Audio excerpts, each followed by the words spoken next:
Hudson, 5 o'clock Thursday, November 15th, 2018, and we'll do roll call. Alderperson Holmes. Here. Alderperson Hall. Here. Alderperson Morset. Here, number 2 minutes from October 4th. Move to approve. Second. All in favor? Aye. All opposed? Thank you. Number 3, discussion possible action on erecting a deer crossing sign on Bear Drive near Boulder Court. Yeah. I don't think we should. Everybody, I believe, knows that there's deer crossing back there. If we do it there, we have to do it everywhere in the city because there's deer crossing everywhere. I don't know if this is a good thing, and we can certainly pause until Jeff's got some input. He had to go back and get something at the office, so Did this come through a resident? it did to Jeff. Gotcha. Have we seen accidents, deer hits? There have been 2 in the last 20 years, one in 2011 and one in 2015. And those are both deer? Yeah. Jeff, we just started, we're on number 3, about the deer crossing sign. Okay.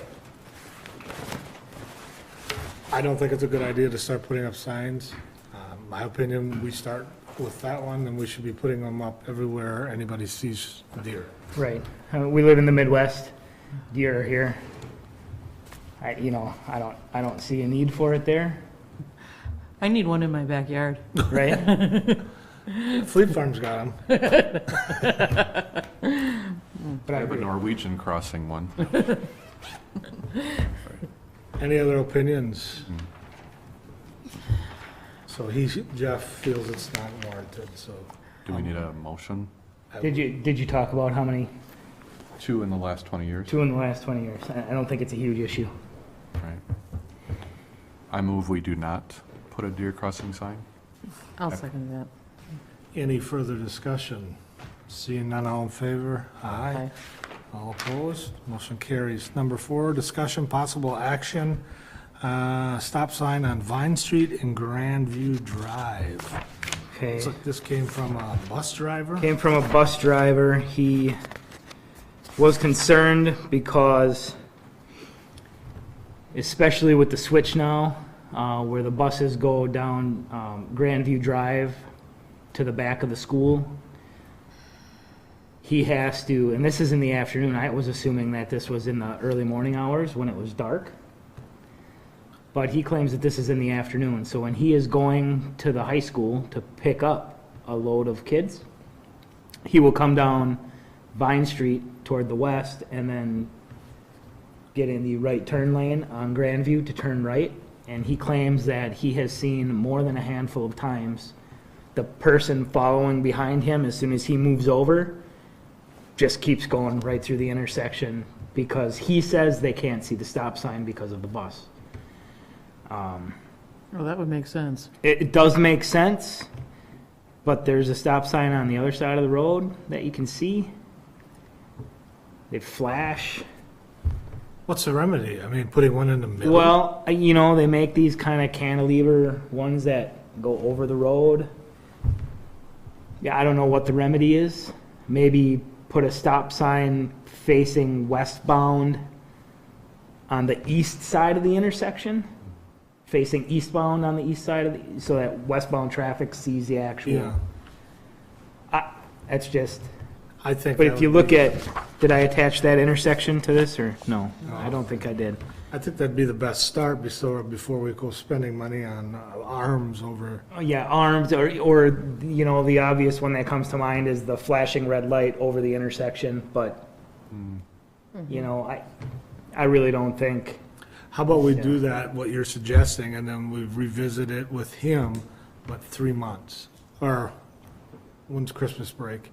So it's About only a a month month, and a a- little more than a 2 month months? till Christmas break.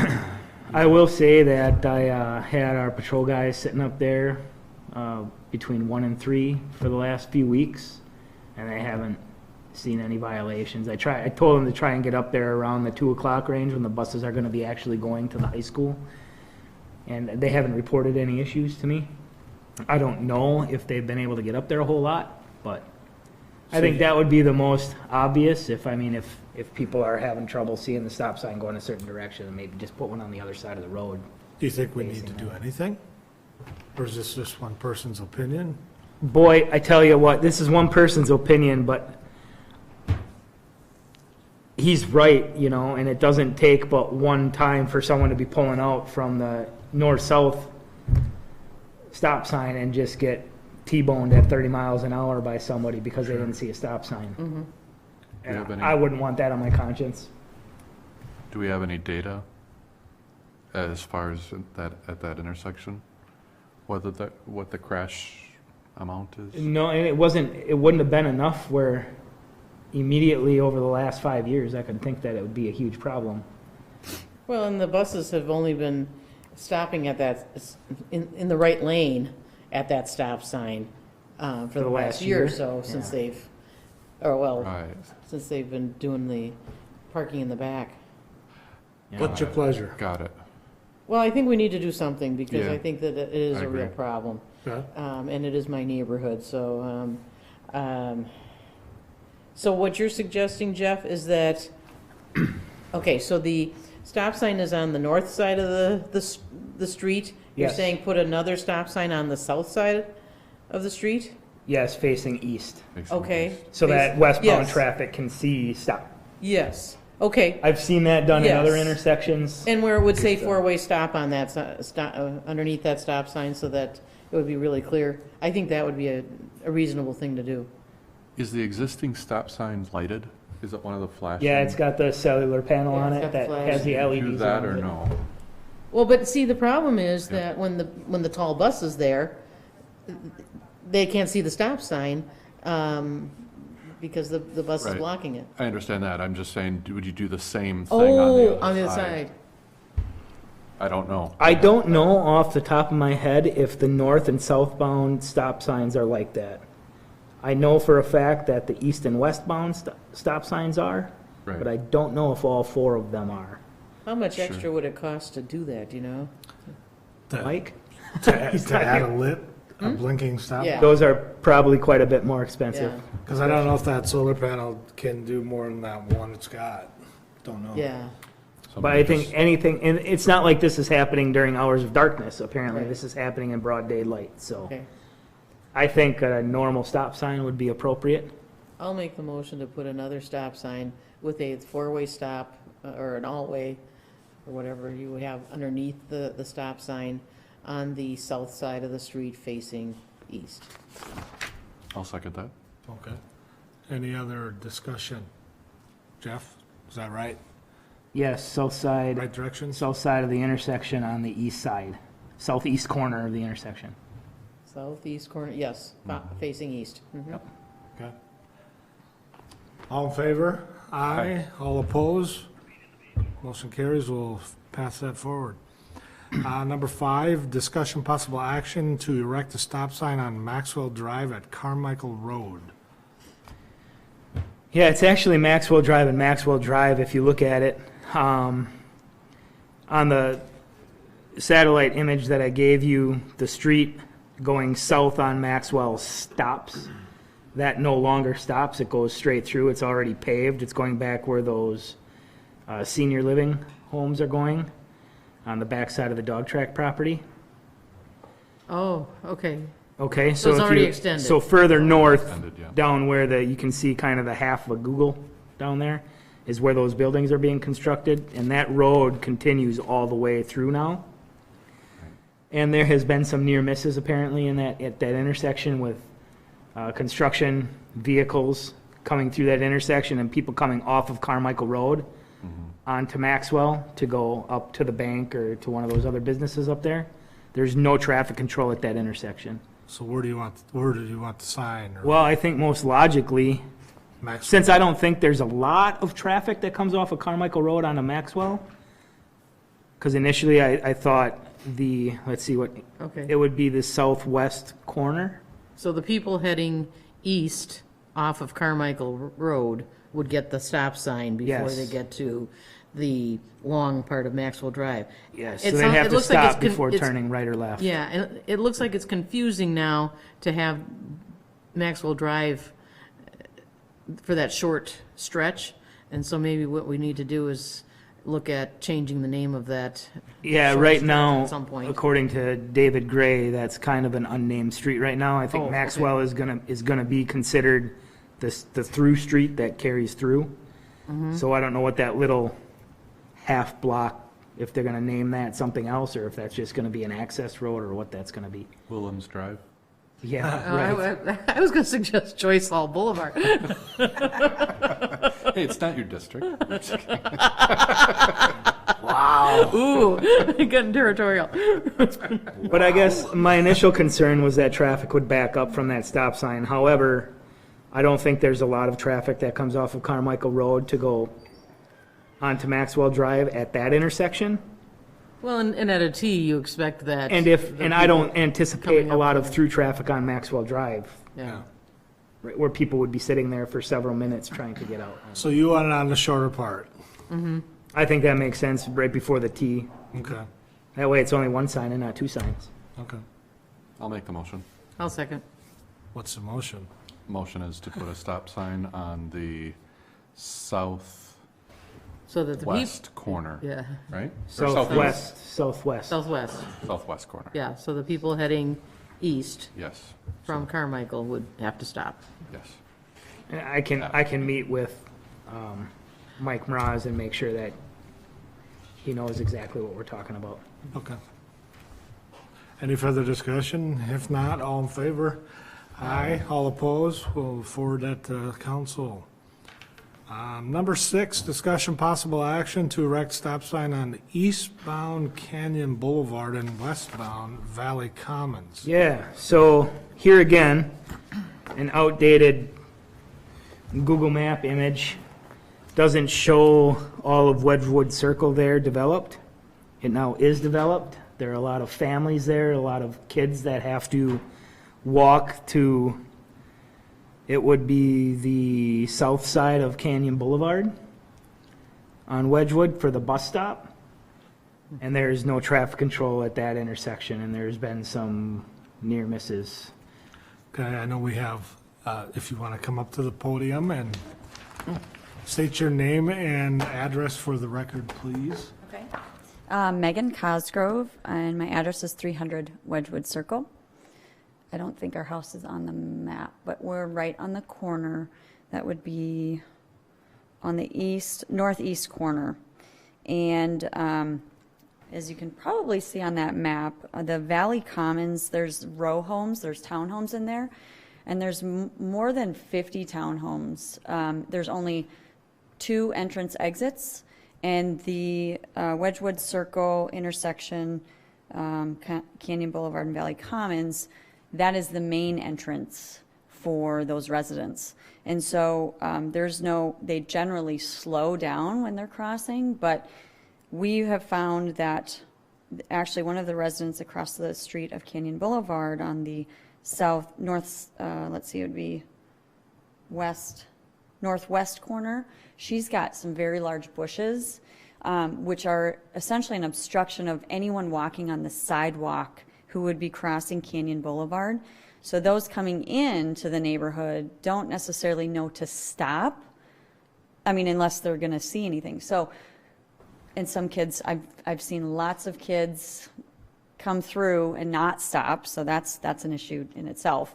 But what I'm trying to achieve is getting people to slow down. There's a lot of residents in the row homes, and ultimately give them an extra pause before they cross the Wedgewood Circle, and then those coming into the neighborhood as well.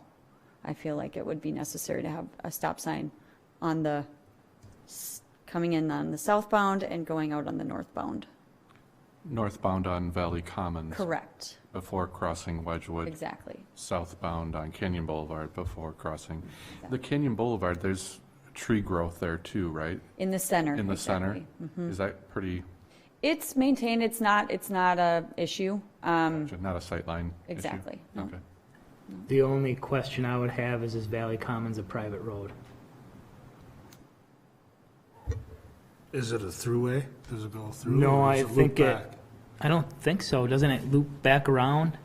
So Valley Commons goes all the way through, So literally Wedgewood Circle is just that. Valley Commons cuts through. So it cuts straight through, all the way through it. Yep. That's my only thing. I think Valley Commons might actually be a private road.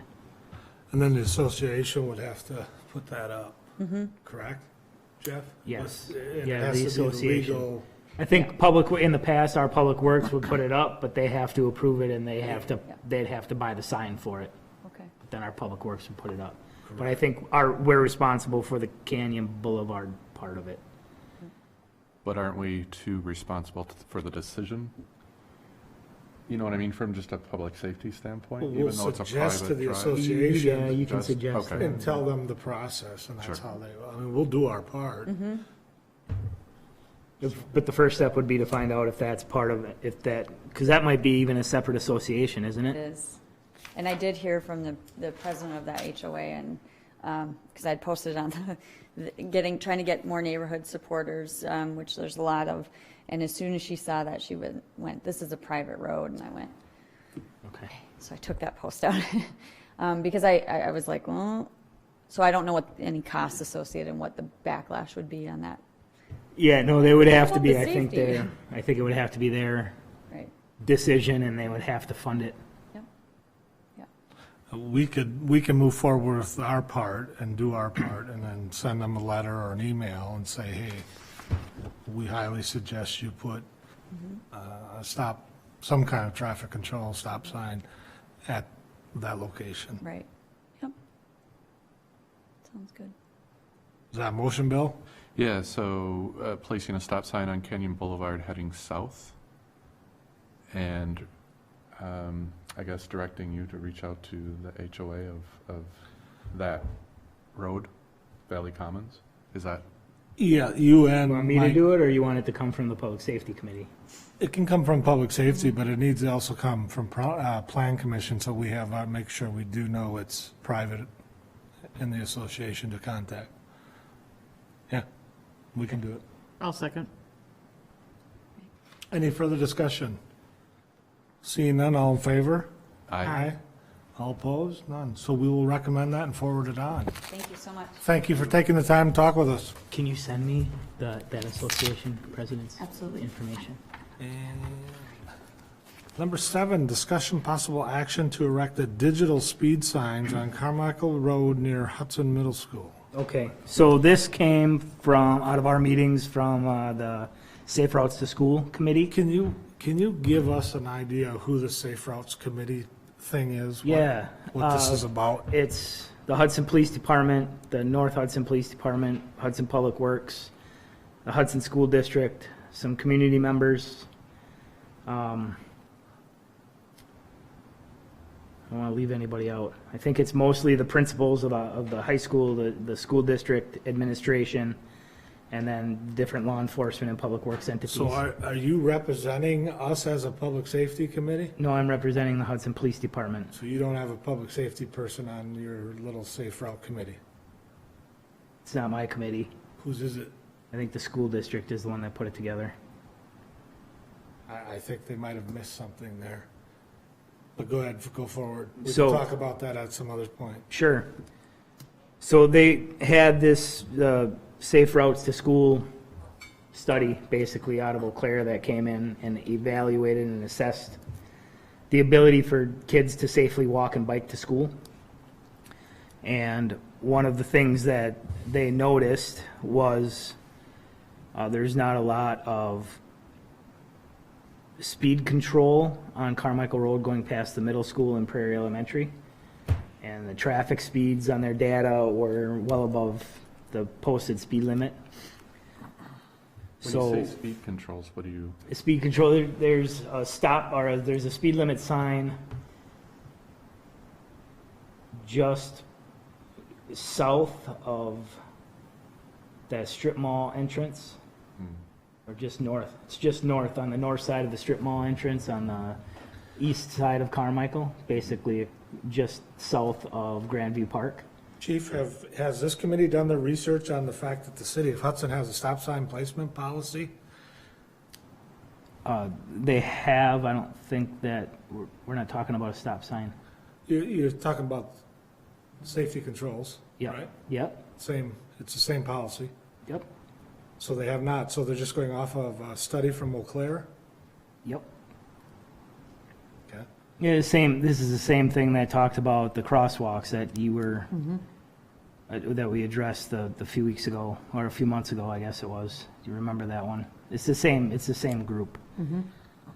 So that, they made a recommendation, and they asked me to take it to my public safety committee, and that's where we are. Did you give us the study? I have a copy of the study, I can give it to you. So did they collect data? Yes. So what did they, and? They did you basically look through the they data? basically, yeah, it was a while ago, but they basically went through every school in the district, right? And the ones we're concerned about are the ones in the city. And they looked at traffic patterns, traffic data, how many kids are walking to school, how many kids are biking to school. They did surveys to the parents saying, why are your kids, do you feel safe letting your kids walk or bike to school? And then they get all this feedback and then take best practices from different communities or different government sites. And then they put forth recommendations to make it safer for kids to walk and bike to school. Did they do any sort of radar, that type of thing? I don't know what they did for speed detection, Okay. whether it was just visual observation or if they did kind of like a traffic tamer type program thing. Well, here's my position. I don't think we have enough information, and I'm kind of taken back by the fact this committee just all of a sudden popped up unless we were not informed. And I don't think we have enough information on where their statistics are coming from, the feedback they got from the community, so we could look at it. Right. Who heads up the committee? Like, is there? I was invited by the school district, so I'm making an assumption that it was headed up by the school district. But who's chairing the Oh, committee? yeah, exactly. Who's chairing the committee? It would be Tim Erickson. Okay.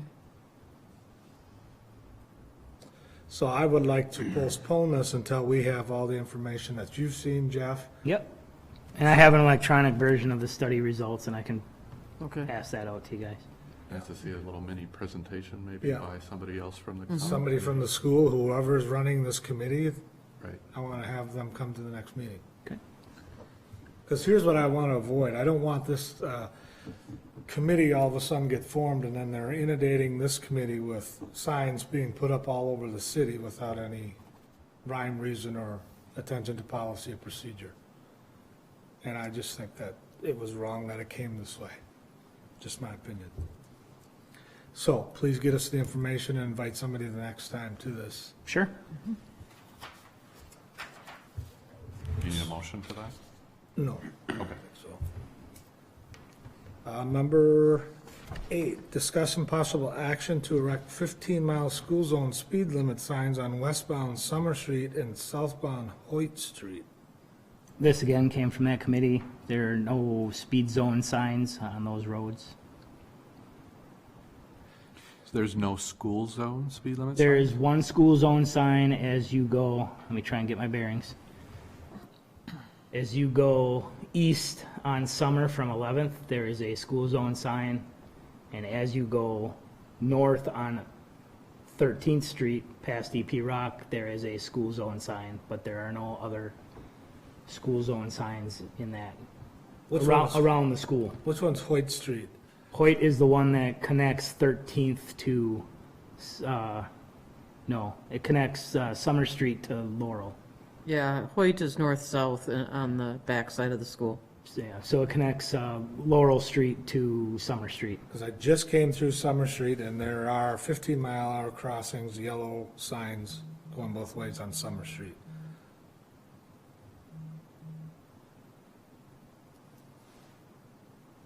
Like literally an hour and a half ago. East and westbound, there is one, and there's one for eastbound, there's one for westbound also. Yeah. So I drove through that, I didn't see one. Are they back It's in on the this same side. area? It's on this side, just before that parking lot. Okay, that overflow parking lot, The one closest to the highway. closest to the road, where south the end. buses used to park? Yeah. Yeah, I think they were pitching to move that further down so that when the kids are coming off of 17th Street and walking down Summer Street. Yeah, but that we had this people- issue before, because we specifically, before, I think you guys as well, we put that crosswalk there, and we put those signs up to slow people down before they got to that sign, that crosswalk. The crosswalk for like Gray Street there. Yeah. Okay. So it's there, maybe we need to take a look at it before we just throw some more signs up. Any thoughts, Joyce? I haven't driven through that, so I think we should each plan to do that before our next meeting. All right, we'll postpone that one, as if that's, we should motion, go ahead, Bill. No, I was just going to ask, so this came from that same committee? Maybe we could just put that postponement to that. So why don't, since there's two issues, why don't we make a motion to postpone both of those, 7 and 8? So moved. Second. Okay. All in favor? Aye. Aye. All opposed? So we'll need some more information for that one, Jeff. Sure. Number 9, informational items, is the 2018, what do you got there? Well, it's a sex offender ordinance that was put in place for the city of Hudson. As I think all of you are aware, we've had an issue up in Bill's district. Yeah, If you want to start it, Bill, and then, I kind of wanted to start with that issue. So, I don't know if you want to speak to it at all, Leah? No. So, there is a private Facebook group within our neighborhood, Heritage Greens. Resident there had pointed out that there was a sex offender living near a park, and it was quickly determined after that it was within 200 feet. And I don't know, Chief, if you want to kind of explain what happened after. Jeff, lay the facts out so the innuendos and misinformation out there can go away. Okay. So we were notified, I don't even know what day it is today, because after this, they've all kind of run together, but I think it was Tuesday. I believe. Tuesday Mhm. afternoon. We were notified that there was potentially a registered sex offender living in a restricted zone according to our ordinance. So I checked the address and found it to absolutely be in violation. And from there, I contacted the Department of Corrections because generally, if someone is on probation and they're a convicted sex offender, they're required to do a face-to-face contact at the police department. I'm planning to move to your address, to your community. This is where I want to live. This is who I am. There's a little worksheet that we can go through with them. We take their picture so that we have this stuff on file, right? And then we keep a file. The offender needs to do this. The offender needs to do this if they're on supervision. If they're no longer on supervision, then there is no requirement for a face-to-face meeting. All they need to do is register with the state. So the Department of Corrections indicated that if a person is on probation and they're moving, they will notify the community that they're moving to. There was a bit of a problem with this individual's agent. She had experienced a car crash and was laid up medically off work for about a month. He was scheduled to get off of supervision on November 11th. So he had a relief agent assigned to him that was basically assigned to do his exit interview for supervision. There were no notes in the previous agent's file that he was planning to move, but he did tell this agent on November 7th, when I get off of supervision on the 11th, I plan to move to Hudson. Reason he wanted to, and he was previously in Eau Claire. Reason he wanted to move to Hudson was because his son lives in Woodbury, his daughter lives in Apple Valley. They wanted him closer, he wanted to be closer to them so that they could be part of a family, right? So he gets off of supervision essentially on the 11th and moves to Hudson, 11 Inspiration Boulevard. He did come down to the police department and speak with an officer prior to that, about 3 weeks ago. And the officer said, okay, you need to go up to the sheriff's department to register, because that's how it had been done in the past. And once he registered at the sheriff's department used to take care of the registration. So they would fill out the application, send it to the registry, send it to us to notify us that this person wants to move into our community. That process apparently had changed. So yes, he came down and said, hey, I'm moving to the area. He went up to the sheriff's department and said, hey, I'm moving to the area. I need to register with you and register my address change. They referred him to the state registry. Our representative for the state registry had left that position and taken a job as a standard probation agent in Polk County. So let's just say, for argument's sake, that we're Region 1. The representative that controls Region 2 was now controlling also Region 1. Somewhere along the lines, the wires were crossed, and when he called the registry to register, he registered through the Madison office, not specifically with that agent, which is normally how it happens. When that happens, that agent calls us and says, this individual is a sex offender. I understand you have an ordinance. He wants to live at this address. Is this going to be within your ordinance? That didn't happen because he went right to Madison. Madison doesn't care. So they just signed him up on the registry, didn't say anything else about him, and he moved in unwittingly in violation. So when we found out, we had to figure all this out and what happened and how do we prevent this from happening again, and essentially fix the problem, because he's still in violation, and that doesn't matter how we got there. How are we going to fix it? So I met with him yesterday. I stopped at his house. Tuesday night, I sent one of my patrol sergeants up there to get some facts and meet with him and figure out what exactly was going on. And then I met with him yesterday and said, yeah, you're in violation. You're going to have to move as soon as possible. There was a situation where he was a little bit restricted in where he could live.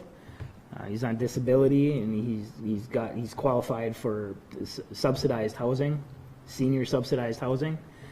So he had to make some phone calls and try and figure some things out. I also met with the property management, because he was renting this condo from the management company.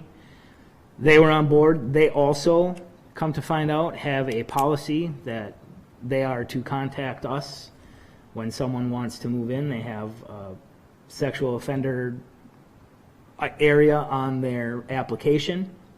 The local representative missed it, as well as the corporate representative in La Crosse had missed it, so they never called us to let us know what was going on. But they too, when I met with them, said, we will work with you to try and resolve this issue, right? So I formulated a letter today that basically outlined my conversation with him that we had yesterday. I told him that he is in violation, that he needs to vacate that property as soon as possible, but at the very latest, December 1st, and that date came from conversations with the city attorney. So I handed him that letter while he was in his garage loading his car of his personal effects to put them in storage, and is planning on moving in with his daughter in Apple Valley until he can find a suitable residence, a more permanent residence. He called WITSEC, which is the state housing authority, and got another voucher to be able to rent another place. He didn't have any issues with that. And he says that he should be out of that condo by Saturday evening.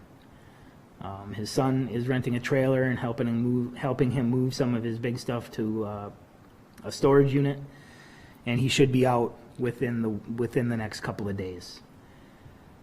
So, there was a lot of stuff on the Facebook page about how he was handing out candy and how he might be tied to a possible enticement event that took place in that neighborhood a couple weeks ago, and how, well, he must be involved in the Barron County incident because he drives a dark vehicle.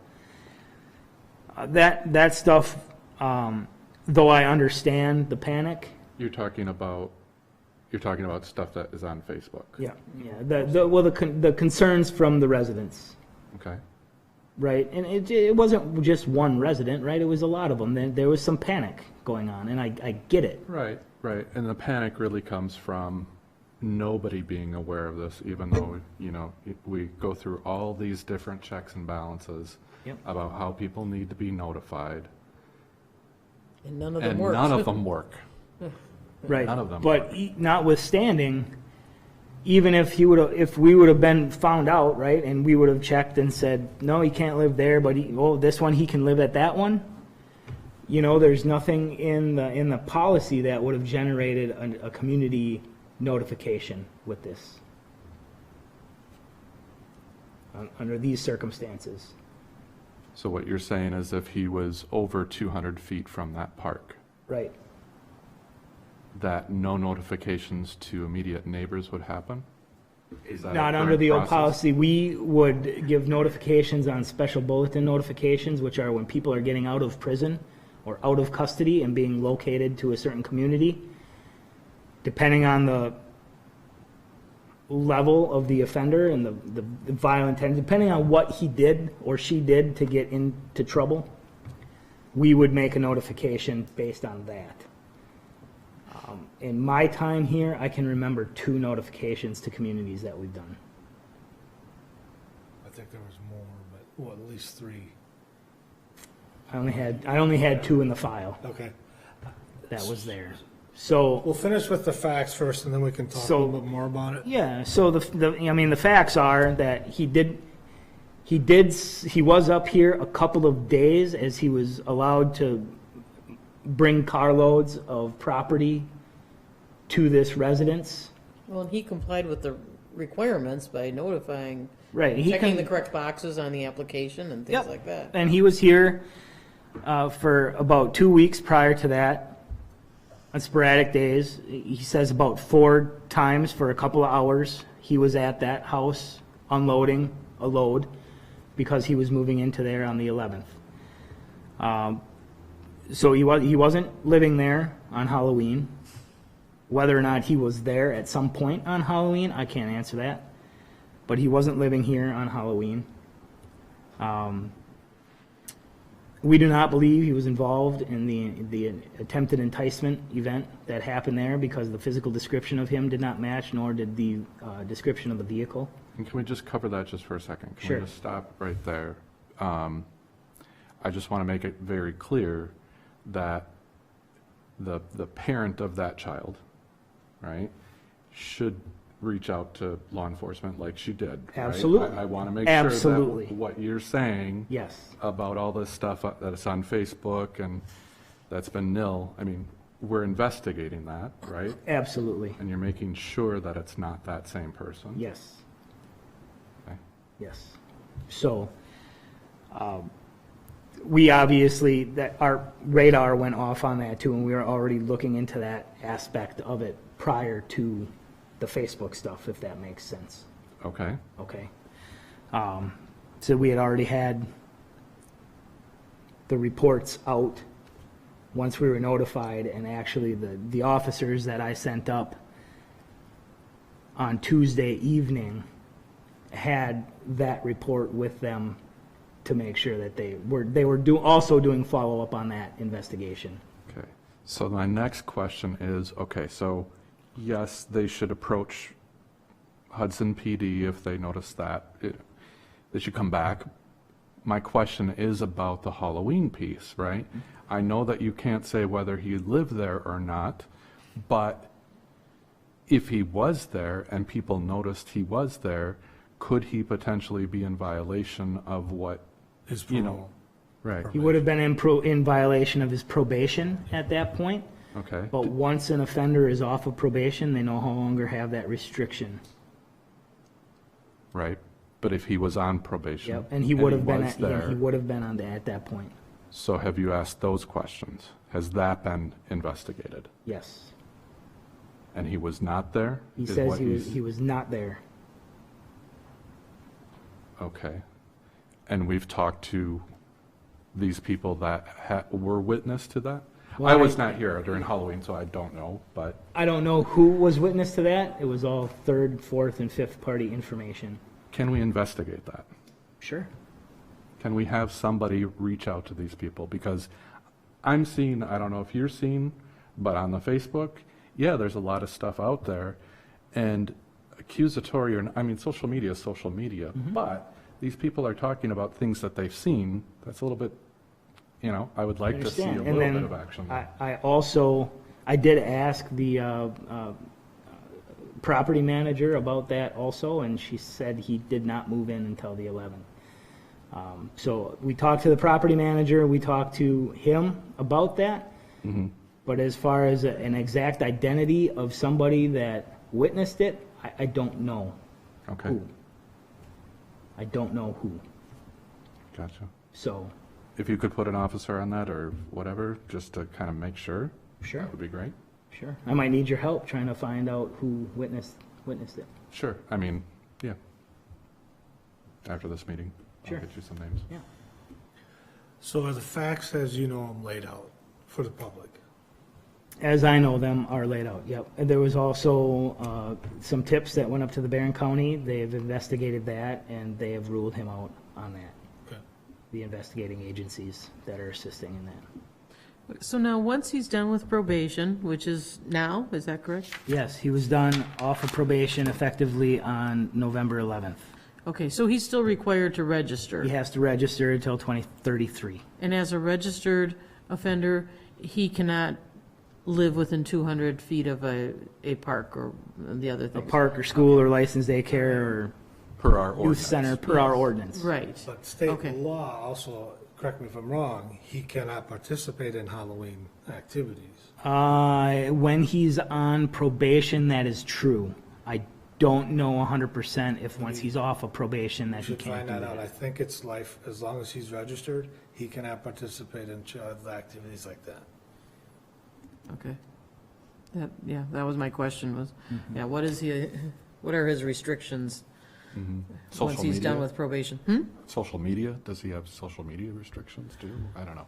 So Jeff, is there something where we could do something with our ordinance where we request an alert every time somebody's tried to place? Well, I've already done that. I mean, no, you've asked the DOC to alert you. Yeah, and I've signed up for alerts to anything, and anytime a registered sex offender moves into the Hudson zip code, I'll be So alerted. this one just happened to slip through. This one, it was kind of a perfect storm. If any one of these checks would have been properly in place, it wouldn't have happened. It just so happened that every single one of the fail-safes failed. Well, and So- thank God nothing happened, because it's unacceptable to me, and I know this stuff happens, and you and I chatted about it, but is there something we should do as a community to tighten this? So we got to put these parents' minds at ease. Well, I've thought about this for the better part of the last 3 days. And I guess my thought is when we're alerted to a sex offender that's coming to the area, as far as notification of the community that he's going to be moving into, my thought is that I bring that up to the representative of that district, because you guys are all more familiar with your intimate districts than what I would be. I'm not 100%. I know the Heritage Green neighborhood is going to want to know now. I know that, right? But I don't know that for every neighborhood. So one of my thoughts was, if this happens in the future and we get notified of someone going to be moving into the area, that I reach out to the elected representative and we make the decision together on whether or not this is a notification and what type of notification it should be. Because and I read the manual, right? There's no state law on what has to be notified and what doesn't have to be notified. There are recommendations, but there's nothing set in stone as far as when a notification should take place. There's certain information that has to be restricted, Which it would leave us the ability but it would to do that. It would leave you the ability to determine. And right now, it's my sole discretion. So offenders that I feel pose a significant risk to the community are going to generate a notification, which is the ones I've been involved in, door-to-door pamphlets, making face-to-face contact with every neighbor saying, this is happening. But it could be as simple as, a mailer that gets sent out. It could be very simple. It doesn't have to be to give a notification. And when you're But that's what I was thinking as the most appropriate step in the future to determine notification. I don't necessarily think it should all be on me anyway, because, I don't know what these communities expect most of the time, but you do, and you do, and you do. So that was my thought on that. As far as changing the ordinance, I'm sure as I look at it, some language probably could be updated. The restrictions, I know 200 feet is nothing, Right. and I don't know about that. That's not for this meeting, but probably a different one. Well, I do want to hit on the ordinance a little bit in a second. Are you, two things with what your suggestion is, and I think that's, from my perspective, that's a great first step, is more communication between us about placements. What you're saying about that change, this still would have happened, correct? Because of the lapses, or would I have if we would have had this communication in place, this event still would have happened. That's what I'm asking. I'm just clarifying that. Yes, this event still would have happened, but had we received notification appropriately that this was happening, I would have had time to reach out to you to say, what do you think about notification? About this specific issue, is there anything specific that we can do different to make sure that I get that there's all these checks and balances in place, and it is a perfect storm. Is there anything in our power? Is there anything that I can do? I don't think so, because I don't think we can require another state agency to do something above and beyond what their policy is. I don't think that you could put into an ordinance, we demand that the DOC notifies us in writing or in person or whatever about this, that, about this person coming to this community. I don't think you can do that. I don't know. I think they are instructed to do so, though. I think it's their policy that they should, but I don't think it says they shall, if that makes sense. We should find that out. We should. I know that I've had conversations with the representative for our region and have made that formal request. And she said the only way I can guarantee that I can notify you is if she gets the registry notification personally. If it goes through Madison, they're not obligated to notify us.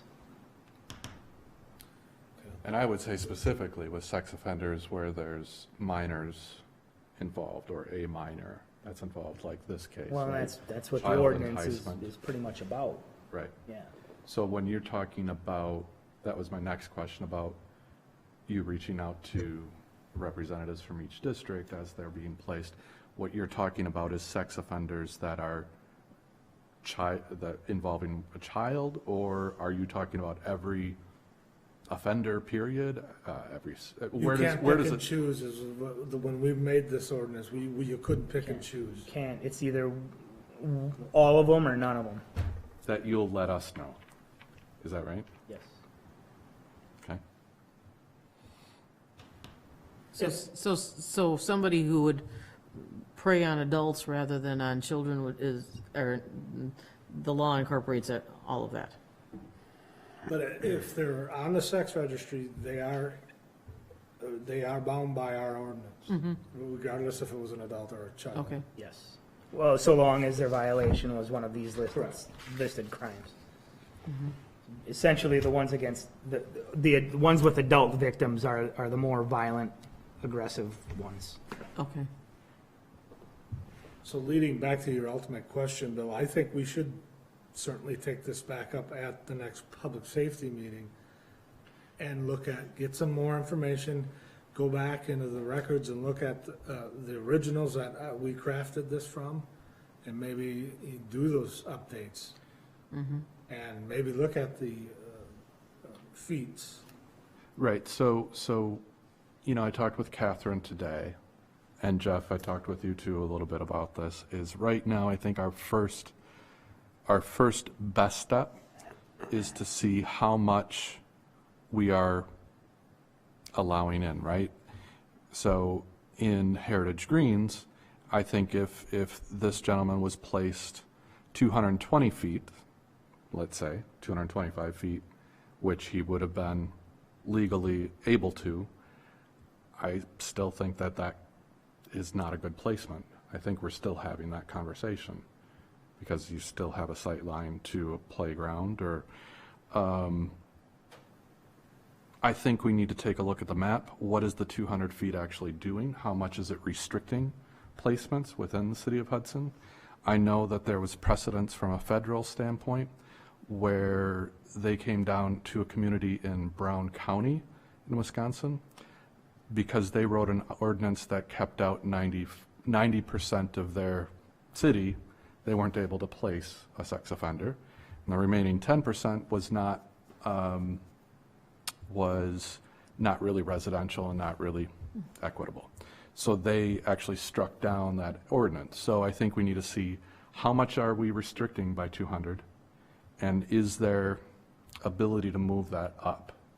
Well, the one thing that we did not take account of, I don't know when was it a draft when we did it, the map, we've grown already, and that's where this particular case kind of also got lost because we grew out. Right. Well, We this weren't is, accounted for the park.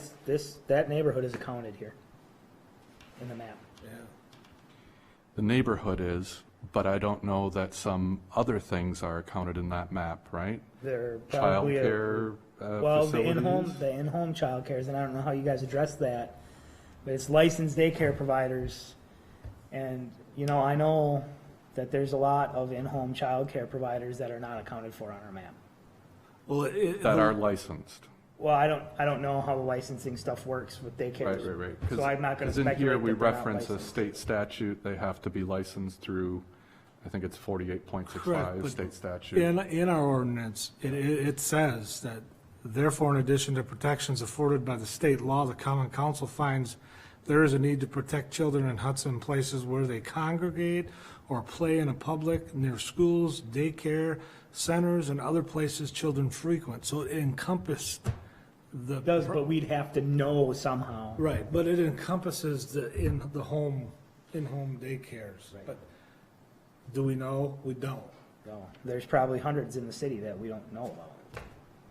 Right, and I can, for my community, right, for my district, I can find that out, right, reaching out to Sure, the and I can community do you that in live my in. community Right, too. Right. How do we cover the whole city? And that's where you have to walk the line, because honestly, the big thing was with the DOC was saying, hey, they have amendment rights too. And we have to be cognizant of that. They've done their time, Yeah. they have to have a place to live. Right, but you and I both know, not in our community. That's what Exactly. everybody wants to say. Yes, of course. I It's just, a tough, yeah, you're right. I just look forward to seeing what that map looks like, and if 40%, there's a restriction on 40% of the city, I think we have a little bit of way to move up a little bit on that distance. so instead of reacting right away at our next meeting, I think, and council, I don't know if you can get it on that meeting for a while. No, we need to get the maps updated first. Yeah.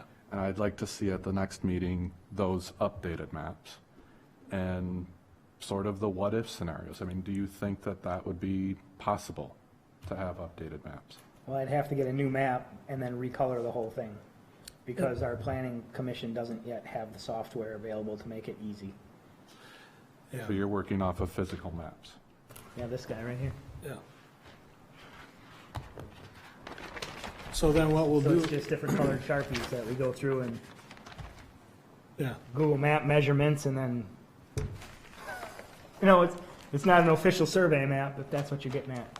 It's as close as we can get. I understand that. it does the job right now. It does the job, but the boundaries have changed, the neighborhoods have changed. This map hasn't been updated since 2011.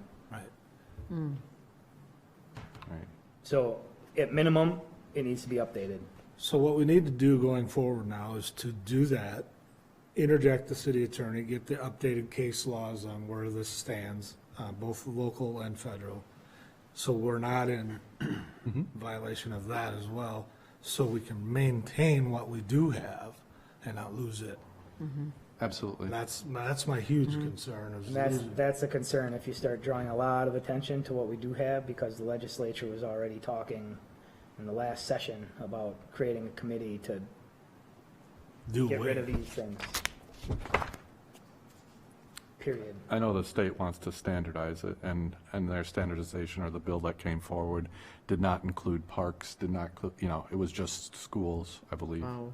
Or, yeah, it was, Yeah. And that's, I think, why it didn't pass. Okay. So Talk we about will, taking away local control. yeah, Yeah, well, maybe things will change. There's a new yeah. government. but I guess I'm wondering, is that possible to get, is that enough time? It all depends. Not to get the privately owned daycares. Well, don't worry about so much the coloring of the map. Let's get the information behind it so we can actually make a map that is justifiable. And then you can take it home and color it. Okay. I'll get my box of crayons out. Markers. Love a party. Markers, please. So I think that's our next step in doing it, do our due diligence in finding the information on state, federal laws, interjecting Catherine into the conversation so we're doing it properly. And in my conversation with her today, quite frankly, we both, that's where it boiled down to. What is what are we restricting by doing the 200 feet? And like my conversation with her, in Hudson, we have pockets, right? At this point, Heritage Greens in that neighborhood, specifically where he was living. There's, within 50 feet, there's 5 kids that are under 8 years old. There's pockets of communities that just have more kids. And in 12 years, And in 12 years, Everything will that's change. gonna shift to absolutely, another thing. absolutely. And I know that you can't write an ordinance to that. I get that. I'm just, So the next step, let us know that he's vacated when he has, so he can pass it on to his constituents as well. I've done my very best to try and keep you guys updated as this is all unfolded. yes, thank you. Thank you for your updates. And then we'll move forward. Do you have that all written down there, Miss Melanie? Thank you. So what specifically do you want me to do before the next meeting?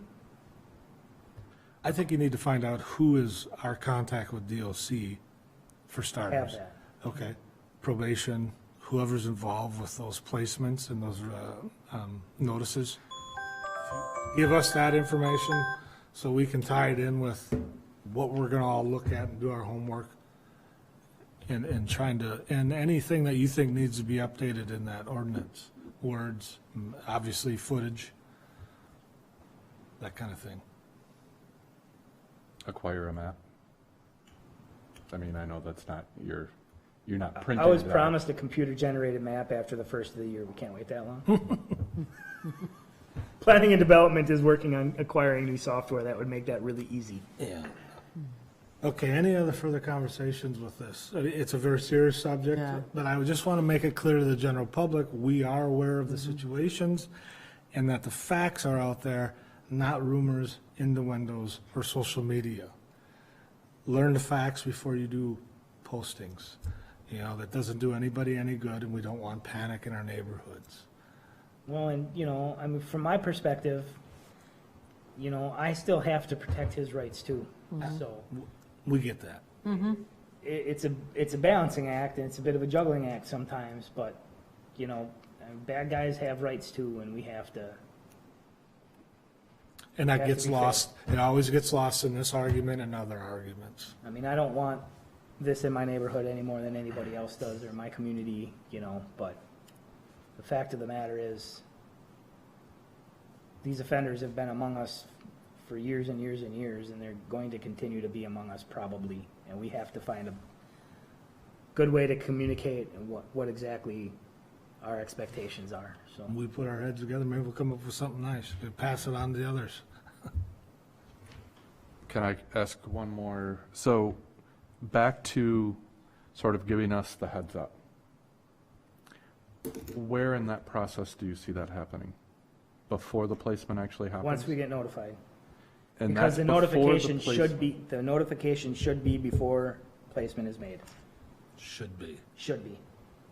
That's why usually we have a 30-day window to get a community meeting if we need to do a notification, because it's usually, notifications are designated for the people getting out of custody.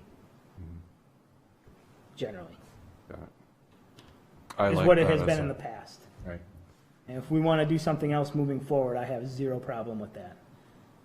We just need to be on the same page of what the expectations So are. at our next meeting, it might be premature, but make sure it's possible action as well on the agenda.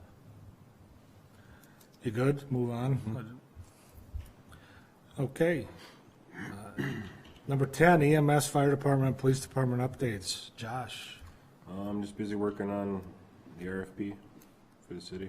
How's it going? It's good. Should have a rough draft hopefully sometime today. 3 or 4 RFPs come in? Don't know that? I don't know. Okay. Not sure how many have been requested or how many came in. Full staff on the ambulance. Busy month of October. I think we did 202 calls for the month. So averaging like, I don't know, it's 8 calls a day. So Very good. We're looking forward to what you got for us. At least I am. Moving forward. Thanks, Josh. Have you filled all the full-time paramedic spots now? they're all full. Wow, that's great. Nice job. Chief? Police? Updates. Well, I just notified today that the construction on I-94 should be complete November 21st.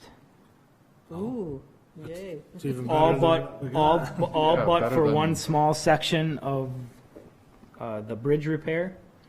But that lane shift, that crazy Z shape that people have to navigate should be done away with by November 21st. So just in time for the Thanksgiving traffic, right?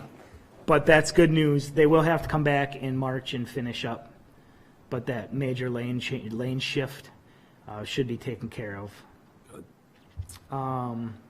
We had the vice president in town last week or the week before, I can't remember anymore. 3rd of November. Go, yeah. 2 weeks, I think. That was interesting. We got about 3 days' notice for that, so we had a lot of help from a lot of agencies around the region that sent people to help us out with that.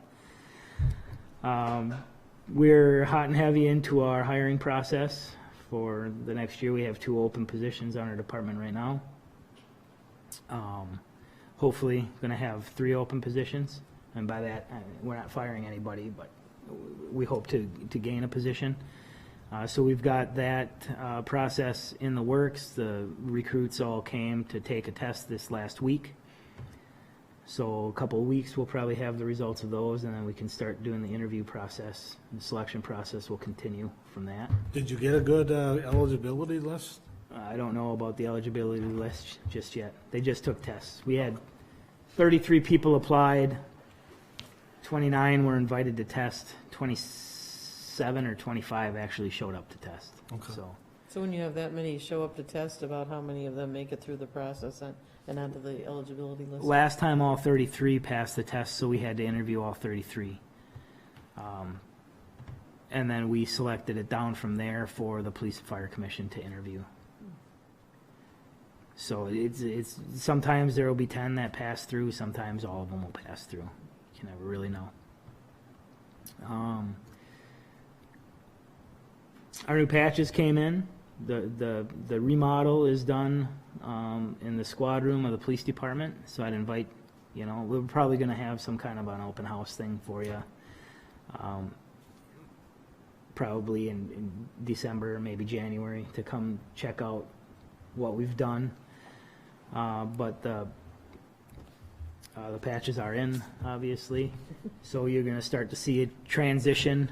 Are the squads done with new graphics? Nope, that'll happen here in the end of November and December. Those will get cycled over to get the old graphics taken off and the new ones put on. So how many got left? There's 6. Oh. So there's only 6. There was 7, but that one's no more. That officer is doing well. He'll return to work on the 21st of November. Very good. So that's good. Other than that, it continues to be busy. It doesn't seem like it's slowing down in the winter anymore like it used to. We're probably going to have a solid 10% more call volume than we had last year. And we were 4 to 5 officers short the better part of the year. So the guys have been working hard, putting in a lot of hours. Good. Well, thank you. Any other? I had a question for you. So with that accident that happened on 94, right, that rear end to the squad, is it not state law where you need to shift over? It is, and that driver did move over. If you're familiar with the lane numbering system, on the median side is lane 1, and then 2, 3, 4 as you go out from the median. And the on-ramp / exit ramp for Highway 95 would have been lane 4 in that situation. And this driver did move all the way over to lane 2. And then the problem was it was wet road conditions on the hard surface, and then when you got to the bridge, it was glare ice because of the cold temperatures and the wind. Gotcha. So as soon as he hit the ice, a rear-wheel drive vehicle spun him sideways, and he slid across all the traffic, and that's how the accident happened. So in this situation, it was not a failure to move over, which I was happy about because that's instantaneously what everybody's thinking. Right. But yes, it is state law to, slow down or move over. I would always encourage the slow down and move over.